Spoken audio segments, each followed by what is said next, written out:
croise ton chemin, au malade, au pauvre, à l'orphelin, à l'étranger qui demeure chez toi, à celui qui a faim, qui a froid. Chers auditeurs, et très heureux encore de me retrouver derrière ce micro. Jean-Daniel Meffet, je m'appelle, je suis missionnaire pour Jésus-Christ. Et cet après-midi encore, dans le cadre de l'heure du tout accompli, nous allons, n'est-ce pas, je l'espère, achever cet enseignement, ce long enseignement que nous avons commencé il y a maintenant 2 semaines, voire même 3 semaines, qui concerne, n'est-ce pas, le Notre Père. Et nous avons longuement, n'est-ce pas, pendant 3 semaines, parlé de long en large, de cette merveilleuse prière qu'a faite notre Seigneur. Et nous avons dit que cette prière était un enseignement, était une réponse, n'est-ce pas, à une question qu'avait posée, n'est-ce pas, une demande qu'avaient faite les disciples de Jésus à leur maître, enseigne-nous à prier. Et en réponse justement à cette demande, Jésus, n'est-ce pas, a dit, n'est-ce pas, en termes d'enseignement, n'est-ce pas, le Notre Père. Mais je veux dire que, avant de dire le Notre Père, n'est-ce pas, il a dit un certain nombre de choses. Je veux rappeler justement le contexte dans lequel, n'est-ce pas, cela avait été fait. On a lu dernièrement, c'était Luc au chapitre 11, n'est-ce pas?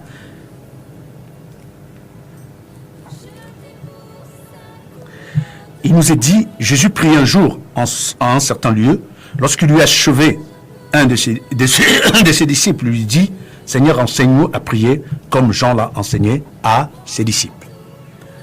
C'était, n'est-ce pas, le verset du départ. Évidemment, avant de rentrer dans le vif du sujet, comme chaque fois maintenant, nous avons pris l'habitude, je l'espère, de préparer nos stylos, nos calepins et de prendre nos Bibles pour que nous puissions vérifier que ce que nous allons, n'est-ce pas, partager avec vous est en accord avec les Saintes Écritures. Parce que, comme je dis toujours, n'est-ce pas, c'est le moyen le plus sûr qui nous a été donné pour être certain que nous sommes en accord d'une part avec le Seigneur, mais surtout en accord les uns avec les autres. Vous savez, aujourd'hui, il y a tellement de doctrines et de doctrines nouvelles qui nous opposent les uns les autres, mais comme je dis toujours, les Saintes Écritures sont le moyen qui peut nous permettre justement de transcender nos différences et de pouvoir, n'est-ce pas, établir la vérité. Donc, suite donc à cette demande, il nous est dit, le verset 2 dit, il leur dit, quand vous priez, dites, Père, que ton nom soit sanctifié, que ton règne vienne, donne-nous chaque jour notre pain quotidien, pardonne-nous nos péchés, car nous aussi, nous pardonnons à quiconque nous offense, et ne nous induis pas en tentation. Ça, c'est Jésus, n'est-ce pas, qui l'a dit, et on a dit donc justement que cette version, n'est-ce pas, ne s'accorde pas avec celle, n'est-ce pas, habituelle de Matthieu 6, à partir du verset 19 jusqu'au verset, n'est-ce pas, 13. Et j'avais donc dit que, justement, c'est pour cela que j'avais dit que cette prière, si ce que elle était enseignée pour que nous la disions comme aujourd'hui, elle est dite aujourd'hui, naturellement, Luc aurait, n'est-ce pas, repris l'intégrale, n'est-ce pas, de ce que Matthieu a écrit. Mais cela n'est pas le cas. Mais je voudrais aussi dire que, avant, justement, de dire le Notre Père, Jésus a dit un certain nombre de choses. Il a dit, par exemple, que, à partir du verset 5 de Matthieu 6, il dit, lorsque vous priez, ne soyez pas comme des hypocrites qui aiment à prier debout dans les synagogues, au coin des rues, pour être vus des hommes. Je vous le dis en vérité, ils ont leur récompense.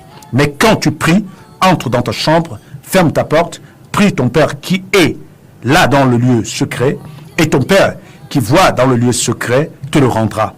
En priant, ne multipliez pas de vaines paroles, comme les païens qui s'imaginent qu'à force de paroles, ils seront exaucés.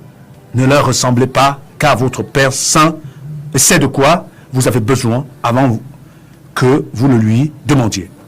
Nous avons, n'est-ce pas, aussi lu ces passages qui, n'est-ce pas, étaient le commencement, justement, de l'enseignement que Jésus a donné à la suite de la demande, n'est-ce pas, de ses disciples. C'est pour ça que je dis que on ne peut pas dissocier ce que je viens de lire au Notre Père.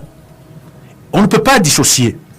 Au contraire, pour mieux comprendre le sens du Notre Père, il faut déjà justement comprendre ce que Jésus dit avant de dire le Notre Père. Jésus nous montre de façon très claire que dans ces 3 passages que nous venons de lire, il nous montre de façon très claire que la prière est quelque chose de secret. La prière, c'est l'homme qui s'adresse à Dieu. C'est la créature qui s'adresse à son Créateur. C'est quelque chose, n'est-ce pas, de secret, de personnel. C'est pas quelque chose de public. C'est pas quelque chose que l'on doit faire, n'est-ce pas, au vu et au su de tout le monde. C'est pour ça qu'il nous rappelle, justement, de ne pas le faire, comme certains le faisaient déjà à cette époque-là. C'est important de le comprendre. Pourquoi? Parce que si on ne le comprend pas, ce qui va se passer, c'est ce qui se passe aujourd'hui. C'est-à-dire que, en réalité, ce qui se passe aujourd'hui, c'est que on a exactement pris ce que Jésus a dit dans Matthieu 6, 5, c'est-à-dire de ne pas prier, n'est-ce pas, comme les scribes et les pharisiens, qui, n'est-ce pas, se tenaient dans les lieux publics et criaient très fort, n'est-ce pas, pour être vus des hommes, d'une part, et pour montrer au travers de ça, n'est-ce pas, une forme de dévotion ou de piété. Et aujourd'hui encore, vous avez beaucoup de dénominations soi-disant chrétiennes qui ont ces méthodes-là, où on fait des prières qu'on lit sur des papiers, des bouts de papier, et qu'on récite n'est-ce pas, à chaque cérémonie. Chers frères et sœurs, le Seigneur, au travers de cet enseignement, nous montrait que la prière n'avait rien à voir avec cette façon de faire. La prière était, n'est-ce pas, quelque chose d'abord de secret, de personnel, et c'était l'expression, n'est-ce pas, de notre dévotion à Dieu, parce que je le dis, que c'est d'abord cela, la prière. Celui qui veut véritablement prier Dieu doit d'abord avoir une dévotion envers ce Dieu-là. C'est un moyen, n'est-ce pas, d'entrer en communion avec Dieu. C'est un moyen, n'est-ce pas, de fusionner avec Dieu. Ce n'est pas simplement un moyen, n'est-ce pas, qui sert à aller, n'est-ce pas, demander des choses à Dieu.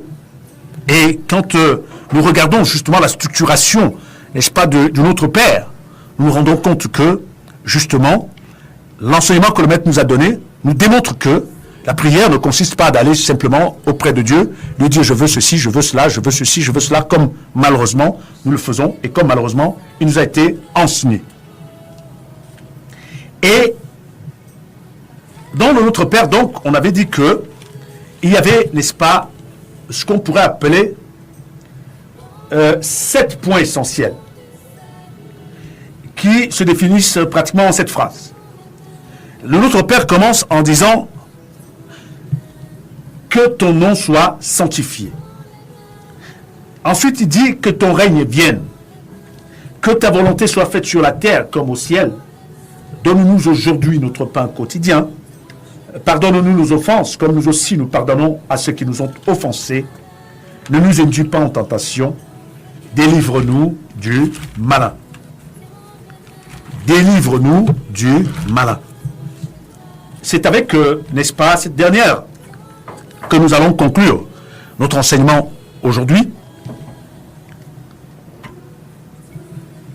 Délivre-nous du malin.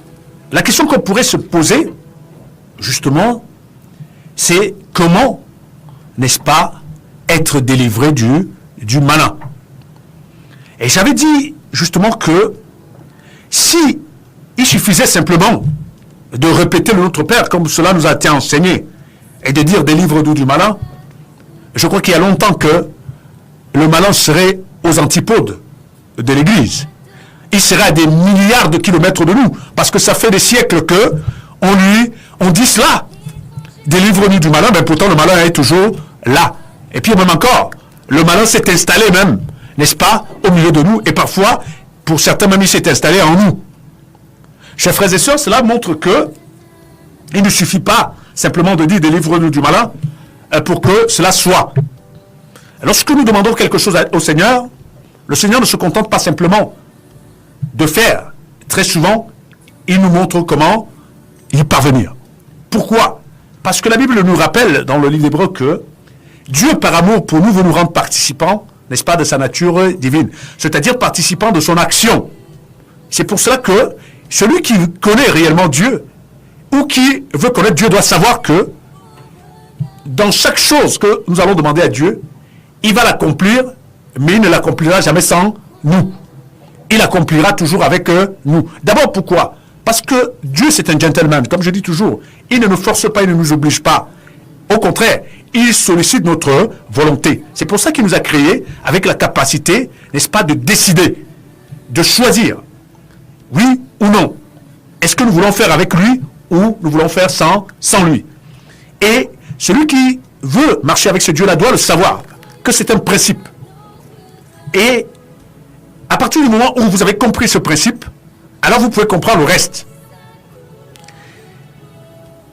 Délivre-nous du malin. Jésus dit ça. Vous savez bien quand on dit malin. Malin, c'est-à-dire que c'est quelqu'un qui est plein de malice. C'est-à-dire c'est un manipulateur, c'est un tricheur, c'est quelqu'un de subtil. C'est quelqu'un qui a la capacité de tromper les autres. Et c'est pour cela qu'il n'est pas facile, n'est-ce pas, d'être délivré de lui. D'autant plus qu'il le fait depuis tellement longtemps que s'il n'y a pas quelqu'un d'autre plus fort que lui pour nous délivrer, cela ne sera pas possible. Alors, la bonne nouvelle, c'est que celui qui énonce cette prière, c'est-à-dire notre Seigneur Jésus-Christ, est le moyen, n'est-ce pas, qui nous a été donné par Dieu le Père, pour justement que nous soyons délivrés, n'est-ce pas, du malin. Mais comment y parvenir? Évidemment, la solution est difficile, mais simple aussi en même temps. Elle est simple parce qu'elle consiste simplement à prendre donc le seul qui, n'est-ce pas, dans les mêmes conditions que nous, a réussi, n'est-ce pas, à faire face au malin. Parce que j'aime souvent le dire, que Jésus n'est pas un modèle par hasard. Si Jésus était venu en qualité d'ange, on aurait dit mais c'est un ange. S'il était venu simplement en stature de Dieu, on aurait dit c'est Dieu.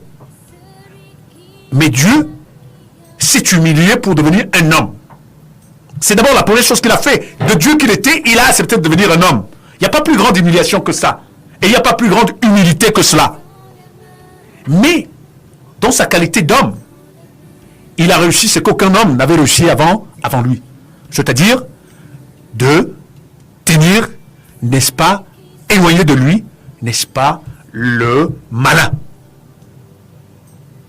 La Bible nous dit que il est le seul homme qui n'a pas péché, c'est-à-dire qui n'a pas été séduit par le malin, qui n'a pas été manipulé par le malin, et qui n'est donc pas tombé sous l'autorité du malin. Quand on dit délivrance, ça veut dire que vous êtes possédé par quelqu'un. Et tous les hommes étaient possédés et sont possédés par le malin. Jésus-Christ est l'homme, n'est-ce pas, qui vient nous donner la possibilité, n'est-ce pas, de nous extirper de la possession du malin. Mais il ne nous donne pas simplement cette possibilité. Il nous la donne en nous donnant une nouvelle nature. C'est-à-dire que cette nature-là, c'est quoi? C'est que oui, nous restons des hommes, mais nous devenons aussi, n'est-ce pas, des dieux. Parce que Jésus était un homme, il était pleinement homme, mais il était aussi pleinement Dieu.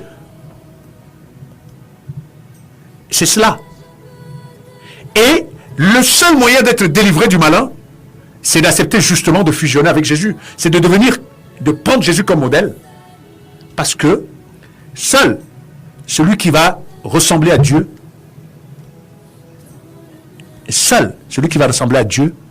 va voir l'ennemi s'éloigner de lui. On dit, adore Dieu, résiste au diable et il s'éloignera de toi.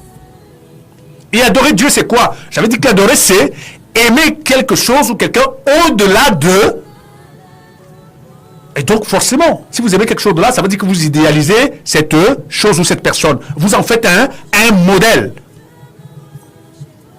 Et voilà pourquoi, donc, il est important que nous comprenions comment être délivré du malin. Il ne suffit pas de le réciter. Notre Père qui est aux cieux, délivre-nous du malin, nous sommes délivrés. Je dis que si c'était le cas, et il y a longtemps que le malin ne serait plus de ce monde. Il y a longtemps que ce monde serait un paradis. parce que ça fait des siècles et des siècles que cela est récité à toutes les circonstances que nous connaissons, et les deuils, et les machins, et les ceci. On récite cela 10 fois, 20 fois parfois, mais pourtant le malin est toujours là. Nous allons ouvrir nos Bibles dans l'Évangile selon Luc, le dernier chapitre de l'Évangile de Luc, le chapitre 24. Et nous allons lire, n'est-ce pas, 3 versets. Nous allons lire du verset, 4. Nous allons lire du verset 45 au verset 48. C'est Jésus qui parlait, n'est-ce pas, à ses disciples. Et quelques minutes avant qu'il se sépare définitivement, de façon physique d'eux, c'est-à-dire qu'il monte au ciel. Il dit au verset 45, « Alors il leur ouvrit l'esprit afin qu'ils comprennent les Écritures. »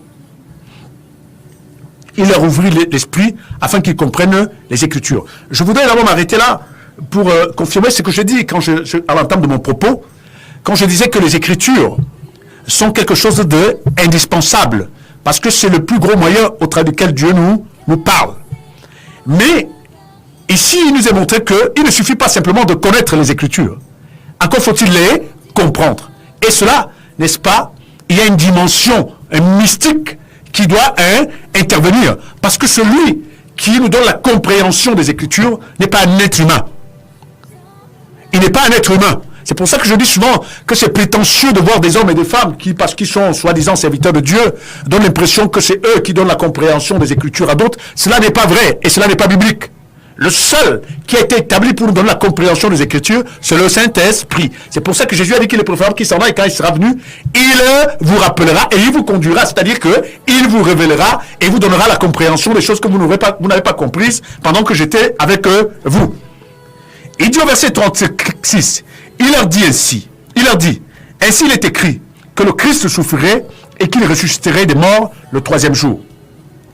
Verset 47, et que la repentance et le pardon des péchés seraient prêchés en son nom à toutes les nations, à commencer par Jérusalem. Vous êtes témoins de ces choses. Donc Jésus nous montre ici, n'est-ce pas, au travers de cette parole qu'il va dire, quelques minutes avant de s'élever vers le ciel, il dit à ses disciples, quelle est, d'une part, la mission. J'aime souvent le rappeler que ce verset 47 de Luc 24 est autant important que Jean 3,16.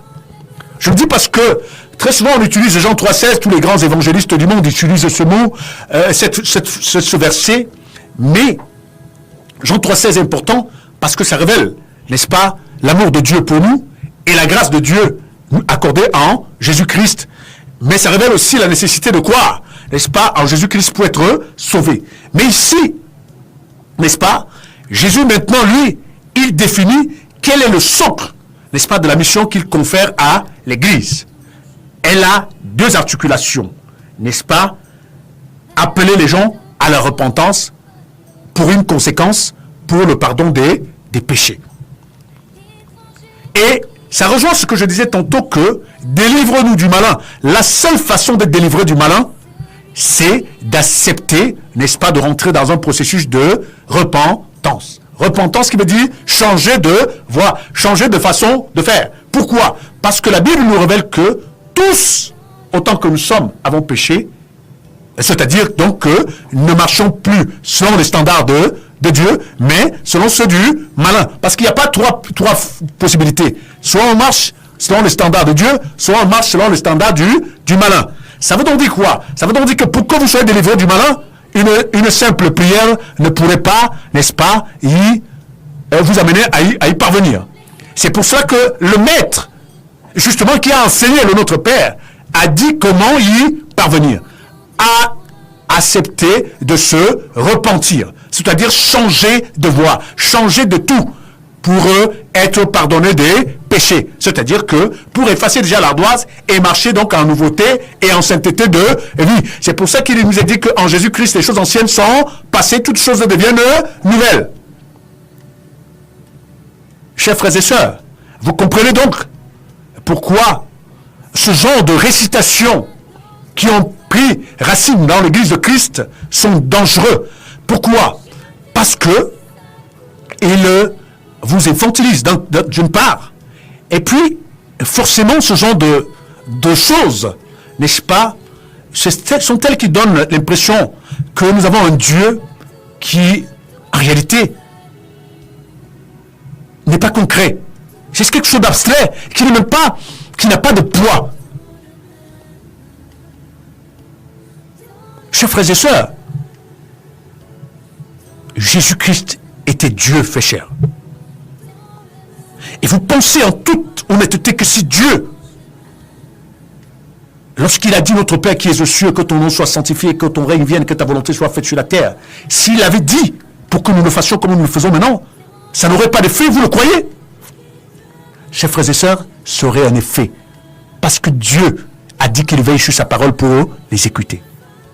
Cette parole, chaque mot a été dit par Jésus.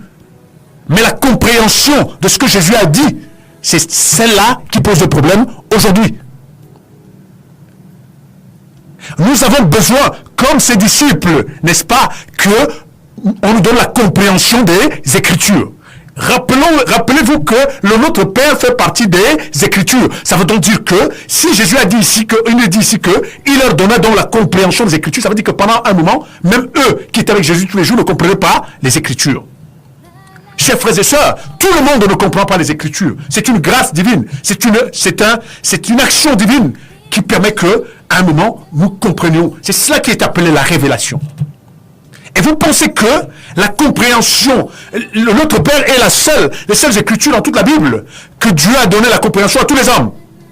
Est-ce que ça a un sens, chers frères et sœurs? Je pense que non. Je suis convaincu à 1000% que les millions de gens, ou des milliards même, qui récitent de notre Père, à 98% n'en comprennent pas le sens. Je dis que, si c'était le cas, s'ils comprenaient le sens, ça veut donc dire que soit ils sont rebelles à Dieu, soit que Dieu s'est donc trompé. Parce que ça voudrait dire que chaque fois que notre Père serait dit quelque part, on verrait, n'est-ce pas, l'impact concret, n'est-ce pas, de cela. Jésus a dit là où 2, 3 sont assemblés à mon nom, je suis au milieu d'eux. Il a dit que tout ce qu'ils demanderont, ils le verront s'accomplir. Ou Jésus dit la vérité, ou alors Jésus est un imposteur. Ce que je ne crois pas. Et c'est pour cela que il est donc important, chers frères et sœurs, que véritablement, l'Église de Christ, comme je le rappelle et je le répète tous les jours, revient aux fondamentaux. Et le fondamental, c'est quoi? C'est que, 1, le chef de l'Église, c'est Jésus-Christ. Il n'y en a pas deux. Je le dis parce qu'aujourd'hui, il y a des églises qui ont pour chef un tel, d'autres qui ont pour chef une telle, mais l'église, celle que la Bible nous révèle, a pour chef Jésus-Christ. A pour tête Jésus-Christ. Et l'église de Christ a pour conducteur et pour enseignant le Saint-Esprit. Et personne d'autre. Je dis bien, le Saint-Esprit et personne d'autre. Et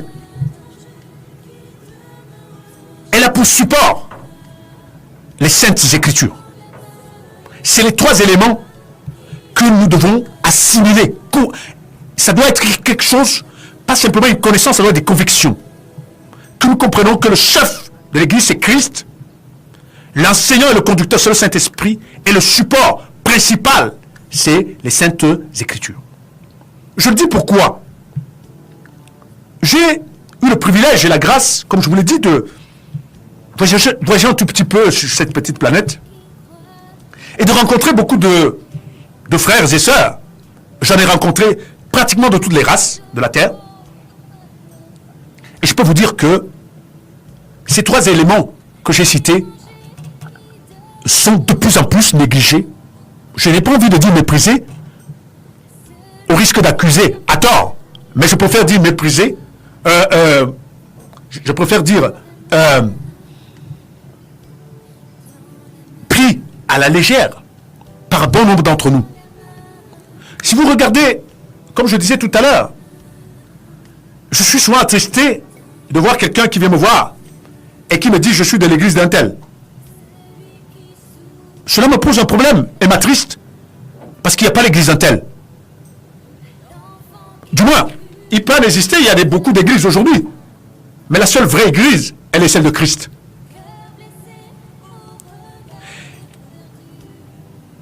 Et naturellement, si vous appartenez à l'église d'un tel, vous considérez donc que ce tel-là est votre conducteur et votre enseignant.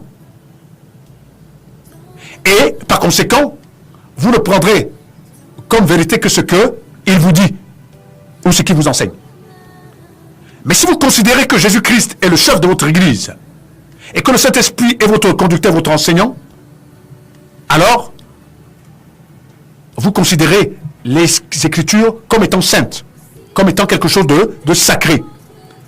Et par conséquent, vous donnerez, n'est-ce pas, tout le temps et l'énergie nécessaires pour comprendre ces Écritures. Parce que ce sont elles la clé qui permettra que les promesses que le Seigneur nous a faites s'accomplissent. Elles sont toutes dans les Écritures, mais elles ont besoin que chacun puisse les comprendre pour qu'elles nous ouvrent, n'est-ce pas, des portes, et qu'elles ferment certaines aussi, parce que en même temps qu'elles nous ouvrent des portes, elles doivent fermer certaines portes pour que nous n'ayons plus à revenir, n'est-ce pas, dans les choses du passé. Et c'est pour ça que c'est important, et c'est une démarche personnelle que chaque disciple de Jésus-Christ doit avoir. Chers frères et sœurs, oui, nous sommes appelés individuellement pour une œuvre collective. Mais je veux insister là-dessus que la relation avec le Seigneur restera personnelle jusqu'à la fin de votre mission sur terre. Elle est personnelle. Et c'est lui qui, dans cette relation personnelle, de temps en temps, va vous introduire dans des missions communes ou communautaires. Mais la relation reste personnelle. Je suis missionnaire, chers frères et sœurs. J'ai été dans telle assemblée au Cameroun. J'ai été dans telle autre en France. J'ai été dans tel autre pays. J'étais dans tel autre. Si c'est que, n'est-ce pas, j'avais pas cette compréhension et cette conviction, je ne serais pas allé nulle part.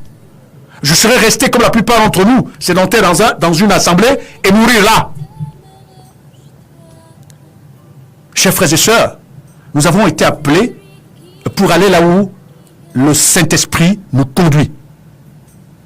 Nous avons été appelés pour servir, n'est-ce pas, à la gloire de notre Seigneur, partout où le Saint-Esprit veut que nous le fassions. Et nous avons été appelés pour le faire avec comme support, n'est-ce pas, les Saintes Écritures, n'est-ce pas, et la révélation que le Saint-Esprit, ou la compréhension que le Saint-Esprit nous donnera au travers d'elle. Dieu n'a pas changé. Comme Jésus a fait avec les premiers disciples, que Paul a appelé les colonnes de l'Église, c'est de la même manière qu'il veut faire avec nous encore aujourd'hui. Jésus dit donc, vous comprendrez donc pourquoi dans Jean 14, à partir du verset 15 jusqu'au verset 23, Jésus dit ceci. Si vous m'aimez, gardez mes commandements. Et moi je prierai le Père, et il vous donnera un autre consolateur, afin qu'il demeure éternellement avec vous. Je ne sais pas si souvent nous faisons attention à cela. Jésus dit à ses disciples, pratiquement, il est en train de leur dire adieu. Il ne dit pas, je vais prier pour vous, pour que vous ayez les maisons, les voitures, les grandes églises, et je ne sais pas quoi, toute cette fanfaronnade et ces mensonges qu'on nous raconte aujourd'hui. Il dit, je vais prier pour que vous ayez le consolateur. Jésus montre, n'est-ce pas, la primauté et la priorité du Saint-Esprit pour les disciples, ces disciples que nous sommes. Chers frères et sœurs, ce n'est plus le cas aujourd'hui. La plupart de ceux qui se disent disciples de Jésus-Christ, leur priorité, ce n'est pas d'avoir le consolateur. Ce n'est pas d'avoir le Saint-Esprit. Leur priorité, c'est d'avoir les belles voitures, les belles maisons, je ne sais pas quoi, d'avoir les grandes assemblées, les grandes églises, comme vous appelez. C'est de porter des grands vêtements. Mais Jésus nous montre ici que la priorité pour lui, c'est de prier le Père pour que le consolateur vienne. Pourquoi? Parce que Jésus sait que sans le consolateur, nous ne pouvons pas être délivrés du malin. Chers frères et sœurs, est-ce que vous m'écoutez? Le problème de l'Église aujourd'hui, l'Église est sous quand je dis l'Église, j'ai envie de dire, oui, l'Église, pas le corps de Christ, mais l'Église, est sous l'influence de Satan aujourd'hui, du malin, parce qu'elle n'a pas compris ses principes.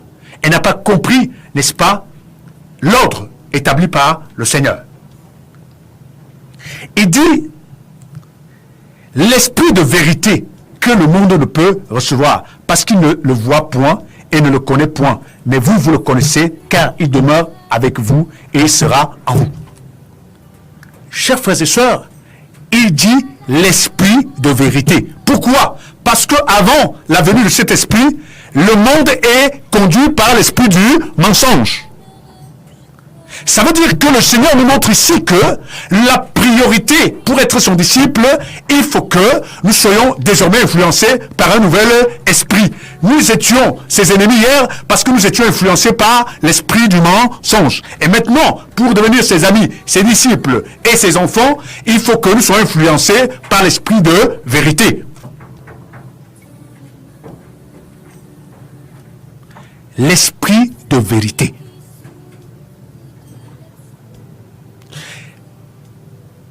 Il continue, je ne vous laisserai pas orphelin, je viendrai à vous. Encore un peu de temps et le monde ne me verra plus. Mais vous, vous me verrez car je vis et vous vivrez aussi. En ce jour-là, vous connaîtrez que je suis en mon Père et que vous êtes en moi et que je suis en vous. Ça rejoint ce que je disais tantôt, que le plan et le projet de Dieu, c'est de fusionner avec nous.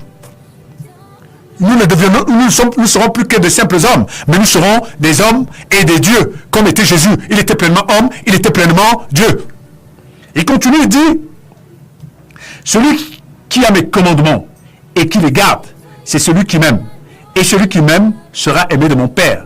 Je l'aimerai et je me ferai connaître à lui. Je me ferai connaître à lui.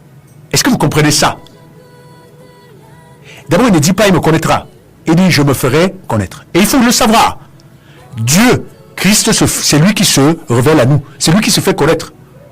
Ce n'est pas nos efforts. Ce n'est pas parce que nous sommes assidus à lire la Bible. Ce n'est pas parce que nous allons dans les grandes écoles bibliques comme on appelle aujourd'hui. Non. Jésus a dit « c'est moi-même qui me ferai connaître à vous ». Mais à une condition. C'est que vous gardez mes commandements. Et je l'ai toujours dit que garder ne veut pas dire connaître. Ça ne veut pas dire remplir la tête de connaissances des lois et des ordonnances bibliques. Non. Garder ici veut dire, n'est-ce pas, s'approprier, faire marcher selon les prescriptions de notre Seigneur. C'est ça, garder les commandements. Et il dit donc que plus vous allez donc être ses imitateurs, plus il se fera connaître par vous. En réalité, c'est automatique. Si vous prenez quelqu'un comme modèle, évidemment, au fur et à mesure que vous allez l'imiter, inconsciemment, vous le connaissez davantage, plus que ceux qui ne l'imitent pas. Il n'y a rien de plus automatique et de plus normal. C'est que quand vous imitez quelqu'un, vous devenez comme lui, et naturellement, donc vous le connaissez mieux que ceux qui ne l'imitent pas. Il continue, on est Jude, non pas d'Iscario, lui dit, Seigneur, d'où vient que tu te feras connaître à nous et non au monde? Jésus lui répondit, si quelqu'un m'aime, il gardera ma parole et mon Père l'aimera. Nous viendrons à lui et nous ferons notre demeure chez lui. Il gardera ma parole. Il gardera ma parole. En fait, à la place de « il gardera », pour que vous ayez une meilleure compréhension, c'est « il mettra en pratique ma parole ». Mais de quelle parole il s'agit? Il n'a pas dit « il mettra en pratique » ou « il gardera mes écritures ». Il dit « il gardera ma parole ». Pourquoi? Parce que le rôle du Saint-Esprit, il a dit, c'est de nous révéler la parole de Dieu à l'instant T. Le rôle du Saint-Esprit, ce n'est pas de nous révéler les Écritures. Le rôle du Saint-Esprit, c'est de nous révéler la parole et de nous donner la compréhension des Écritures. Je le dis parce qu'il faut bien comprendre que même si les Écritures révèlent la parole de Dieu, elles ne sont pas n'est-ce pas, elles ne doivent pas être comprises comme étant la parole. Je vais expliquer ce que je veux dire. Les Écritures, c'est un peu comme, comment dirais-je, et lorsque vous lisez l'histoire de quelqu'un, quand vous lisez la biographie de quelqu'un, on vous relate sa vie, on vous relate parfois ses dires, ses actions. Cela vous montre un peu, vous donne de comprendre cette personne. Mais vous n'allez pas prendre la biographie de quelqu'un et vous en servir, par exemple, pour servir cette personne. Ça ne serait pas suffisant. C'est pour ça que Jésus parle de la parole. Et la parole, c'est quoi maintenant? C'est, certes, quelque chose qui va être tiré de la biographie que vous avez lue, mais qui correspond de façon pratique à quelque chose que cette personne veut que vous accomplissiez maintenant. C'est pour ça que je dis souvent aux gens que Dieu change la forme, mais le fond reste le même. C'est-à-dire que Dieu a dit une chose à Joseph, il n'a pas dit la même chose à Moïse. Mais si vous allez regarder, c'est d'ailleurs pour ça que dans la Bible on appelle ça des types. La plupart de ces gens sont des types de Christ. C'est-à-dire qu'en réalité, ils étaient on pourrait dire, des petites expériences en laboratoire qui annonçaient l'action que Christ allait faire de façon plus grande. Ça veut donc dire quoi? Ça veut donc dire que quand Jésus parle de la parole ici, ce n'est pas les Écritures. Il parle justement, c'est pour ça qu'il dit « je me ferai connaître ». Et après de me faire connaître, qu'il dit « si vous gardez ma parole ». C'est-à-dire quoi? C'est la parole que le Saint-Esprit vous révèle de Christ pour une action ponctuelle. Évidemment, vous n'allez pas accomplir quelque chose que Dieu veut que vous accomplissiez maintenant avec la parole qu'il a dit à Moïse en Égypte il y a 8000 ans. Ça n'a pas de sens. Et c'est ce que malheureusement beaucoup enseignent. C'est ce que beaucoup essaient de faire. C'est-à-dire qu'on mémorise comme ça des versets bibliques et qu'on essaye, n'est-ce pas, de ressortir face à des situations. Et la plupart d'entre nous le savent que vous l'avez essayé, ça ne marche pas. Ça ne marche pas. Beaucoup de gens, quand je vais dans des assemblées, beaucoup de ceux des serviteurs qui m'invitent sont souvent étonnés que parfois j'arrive, j'ai même pas un bout de papier. Je n'ai que ma Bible. Et parfois, quand je me mets à parler, je parle pendant des heures. Et souvent on me demande, mais où tu as pris tout ce que tu as pu dire? C'est de ça qu'il s'agit, chers frères et sœurs. Si vous êtes réellement conduit par le Saint-Esprit, vous n'avez pas besoin d'un bord. Dieu, et si même Dieu va permettre que vous ayez un bord, le seul bord qui vous permettra, c'est les Écritures. Mais les Écritures ne serviront que parce que vous êtes limité, pas parce que lui, il est limité. C'est-à-dire que les Écritures seront le support au travers duquel le Saint-Esprit va commencer une action en vous ou une œuvre en vous, parce qu'il sait que vous êtes limité. C'est de ça qu'il s'agit. Et tout homme, tout véritable homme ou femme de Dieu sait de quoi je parle. Enfant de Dieu, autant pour moi, sait de quoi je parle. Parfois, vous allez vous retrouver face à une situation où vous n'avez pas de solution. Vous n'avez même pas eu la moindre idée, n'est-ce pas, dans votre esprit, comment sortir de cette situation. Mais justement parce que vous vous appuyez. Maintenant, et je vais vous donner donc l'importance des Écritures. Les Écritures servent à quoi? Je peux me retrouver face à une situation, n'est-ce pas, qui me dépasse. Le Saint-Esprit va me ramener dans les Écritures, simplement pour me montrer que, par exemple, Moïse a été dans une situation similaire. Et cela a pour conséquence quoi? Pas que je reproduise ce que Moïse a fait, mais que j'ai peut-être l'état d'esprit que Moïse a eu, c'est-à-dire la foi en Dieu. Maintenant, le Saint-Esprit va déclencher un processus qui sera propre à ce que je suis en train de vivre, mais qui se sera appuyé sur ce que il a d'abord accompli par le passé au travers de Moïse. C'est pour ça que Paul dit que ces choses sont dites pour notre instruction. C'est-à-dire que je suis face à une situation, le Saint-Esprit montre que Joseph a été face à une situation similaire. Qu'est-ce qui a fait que Joseph s'en sort? C'est qu'il n'a jamais douté que Dieu était capable de... Et le Saint-Esprit va donc me rappeler cela pour que moi aussi, je m'approprie, n'est-ce pas, cet état d'esprit et que je dise, Seigneur, comme Joseph t'a fait confiance, comme Moïse t'a fait confiance, comme Samuel t'a fait confiance, comme David t'a fait confiance, je vais te faire confiance dans cette situation. Et maintenant donc, à partir, n'est-ce pas, de cet état d'esprit, de cette conviction que vous avez, le Saint-Esprit va donc déclencher un processus, mais qui sera propre à vous. Voilà donc à quoi peuvent servir les Saintes Écritures. C'est-à-dire, et c'est pour ça que je dis souvent aux gens que remplissez-vous des Saintes Écritures, mais pas pour impressionner les gens, pas pour, n'est-ce pas, avoir une connaissance intellectuelle. Non, c'est simplement parce que, évidemment, l'Esprit de Dieu vient puiser en vous ce que vous avez en vous. Si vous n'avez rien, il ne puisera rien. Et c'est ce qui nous est donc révélé à l'instant T. Mais par le support qu'est les Saintes Écritures, c'est ça qui est appelé la parole de Dieu. Et c'est cette parole-là que si vous mettez en pratique, elle accomplit automatiquement ce qu'elle a dit. C'est pour ça que Jésus disait que si vous gardez ma parole, c'est-à-dire si vous la mettez en pratique. Mais il nous montre que pour que vous recevez la parole de Dieu, il faut d'abord que vous recevez l'Esprit qui vous permet de recevoir la parole de Dieu. Et non seulement il vous permet de recevoir la parole de Dieu, mais il vous permet de comprendre aussi, n'est-ce pas, la parole de Dieu. Voilà pourquoi je disais aujourd'hui que c'est très grave de voir une église aujourd'hui où le Saint-Esprit a été bouté dehors. Où les hommes ont pris la place de Christ et la place de Dieu, du Saint-Esprit. Où c'est les hommes qui sont devenus des dieux. C'est les hommes qu'on adore. J'ai entendu une abomination dans cette ville de Douala. On baptise des gens au nom d'un pasteur. Et il m'a été expliqué que non, le nom de ce monsieur signifie sauveur ou Jésus ou je ne sais pas trop quoi, donc c'est pour ça que cela est fait. Chers frères et sœurs, j'appelle ça une abomination. Sans vouloir insulter personne ou attaquer personne, j'appelle ça une abomination. Et si vous me rappelez si demain matin, j'appellerai ça encore une abomination.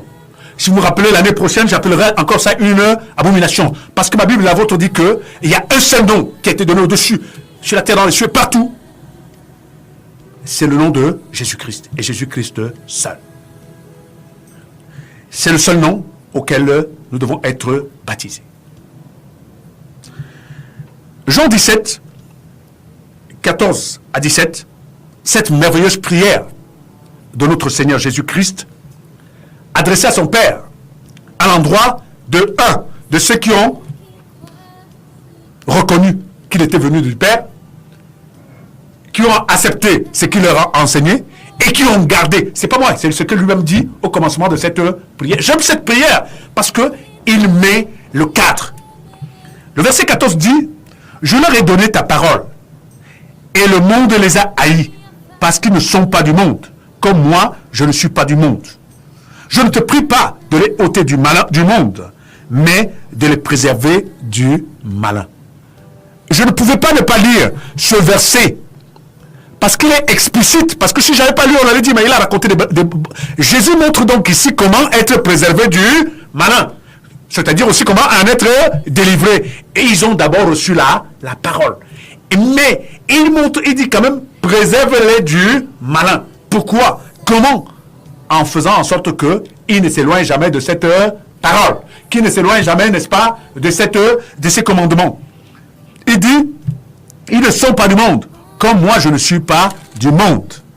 Sanctifie-les par ta vérité, ta parole est la vérité. Donc Jésus montre donc ici que le seul moyen d'être délivré et maintenant d'être préservé même du malin, c'est d'être sanctifié. C'est-à-dire d'avoir la nature même de Dieu. Dieu est saint. 3 fois saint. Il n'y a que cette condition-là qui, non seulement nous délivre, mais éloigne le malin de nous à jamais. Et c'est pour ça que Jésus dit, sanctifie-les par ta vérité, ta parole est la vérité. J'avais déjà donné plusieurs fois l'explication, la différence est simple.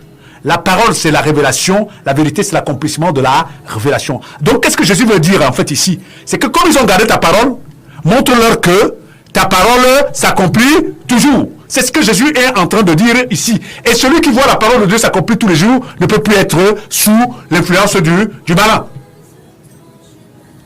Nous sommes sous l'influence du malin. tant que nous n'avons rien vu d'autre.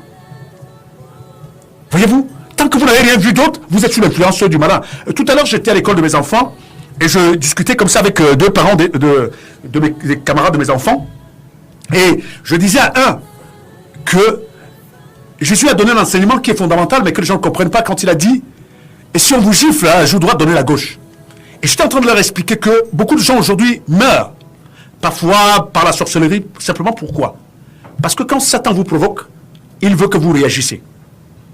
Et si vous réagissez selon ses standards, il a le droit sur vous.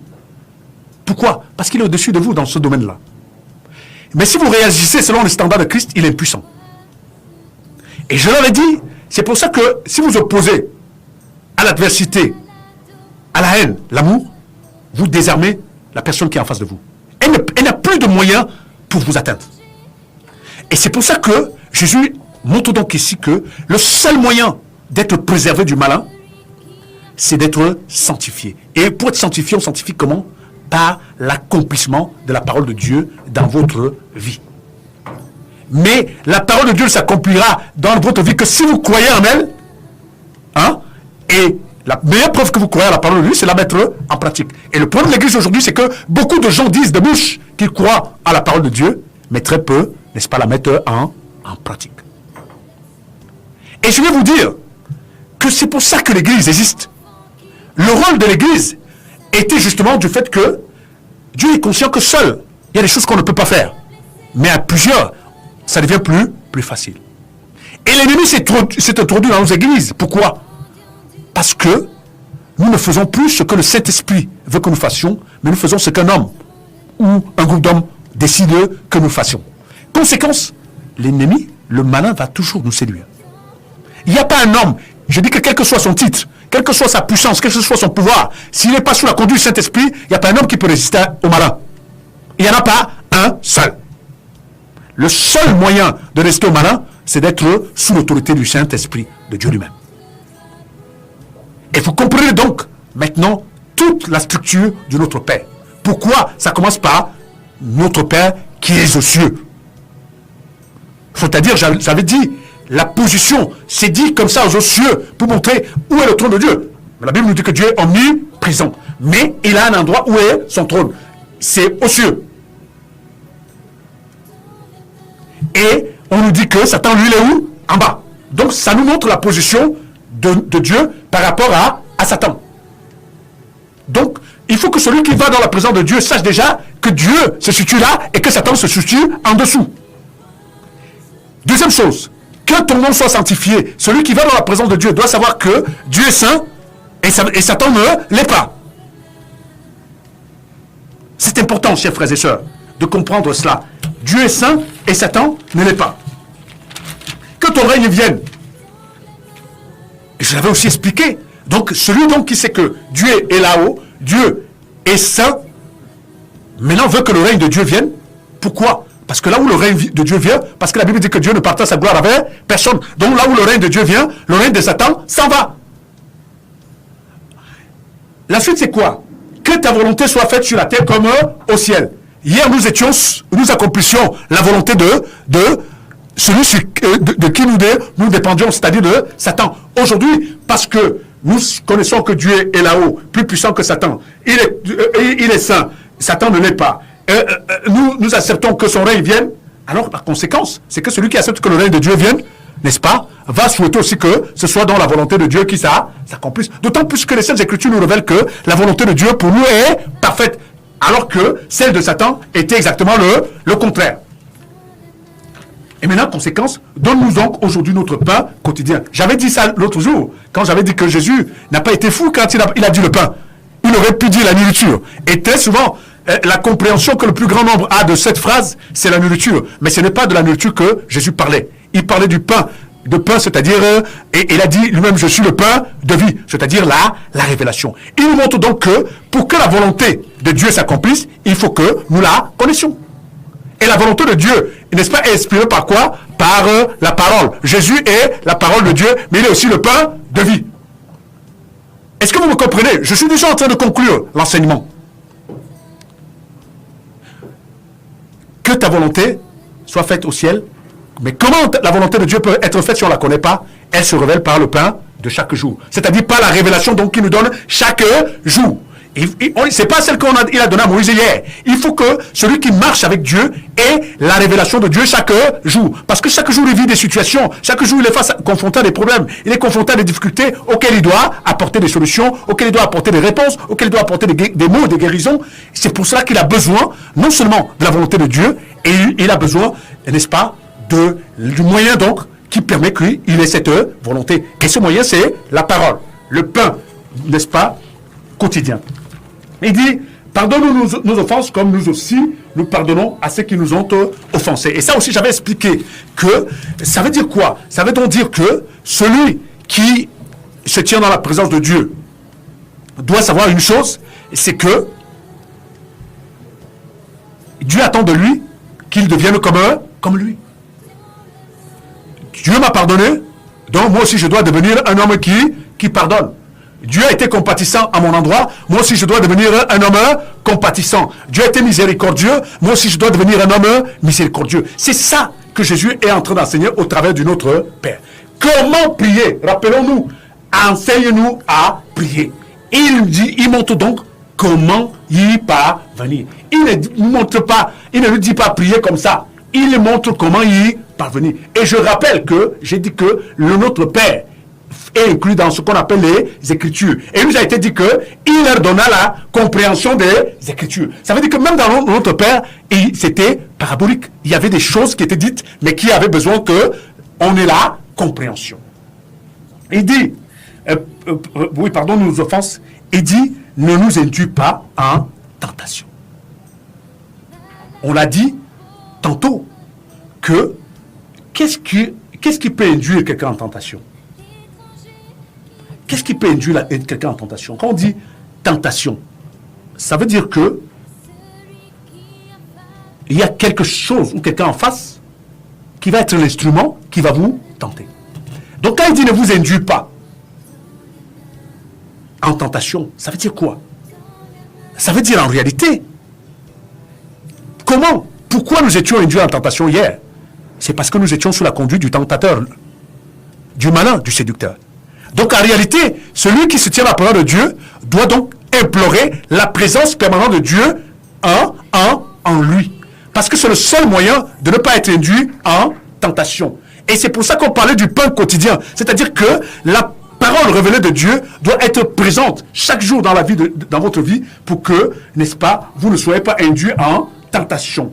Et dit, et délivre-nous du malin. Et on a dit tantôt que pour délivrer du malin, c'est quoi? C'est, n'est-ce pas, Jésus nous l'a dit tout à l'heure, pour être délivré, être préservé du malin, c'est connaître et garder sa parole. Et c'est pour ça que je disais qu'il faut que nous comprenions l'indispensabilité de faire fusion, n'est-ce pas, avec la parole de Dieu, avec Christ, la parole révélée de Dieu. C'est le seul moyen qui nous permettra de ne pas être induit en tentation et d'être délivré du malin. La tentation, c'est quoi? C'est qu'on va vous proposer quelque chose, n'est-ce pas, d'attrayant, quelque chose pour vous entraîner, n'est-ce pas, vers une personne. Et pour que cela ne soit pas, il faut qu'en face, il y ait une autre proposition. C'est évident, chers frères et sœurs. C'est évident. C'est-à-dire que, je prends un exemple simple. Si c'est qu'on reste simplement là, on dit, je vais résister au tentateur. Lui, il vient là, il nous tente avec ceci. Il vient encore demain, il tente avec ceci. On va finir par céder. Et c'est pour cela qu'il faut que, pendant qu'il nous tente avec ceci, que le Seigneur, n'est-ce pas, lui, il nous propose ceci. D'ailleurs, c'est ça même le sens du mot délivrance. Et chaque fois que je dis toujours aux gens que quand Dieu enlève quelque chose, il le remplace par autre chose. Dieu n'enlève pas pour laisser le vide. Et la vraie prière du chrétien, c'est pour ça que Jésus donne dans le Notre Père. Le Notre Père, donc, si on comprend, donc, on fait un peu la synthèse de tout ce qui a été dit, on montre donc que celui qui va dans la présence de Dieu doit savoir que Dieu est au-dessus de toutes choses, et donc par conséquent, il est donc le Tout-Puissant, le Souverain, le Maître absolu. 2, que ce Dieu-là est saint 3 fois. Donc ça veut donc dire que celui qui s'approche de lui doit aussi, n'est-ce pas, rechercher la sanctification. sans laquelle on dit nul ne peut voir Dieu. 3. Cette personne qui va donc vers Dieu doit savoir que Dieu est le roi des rois.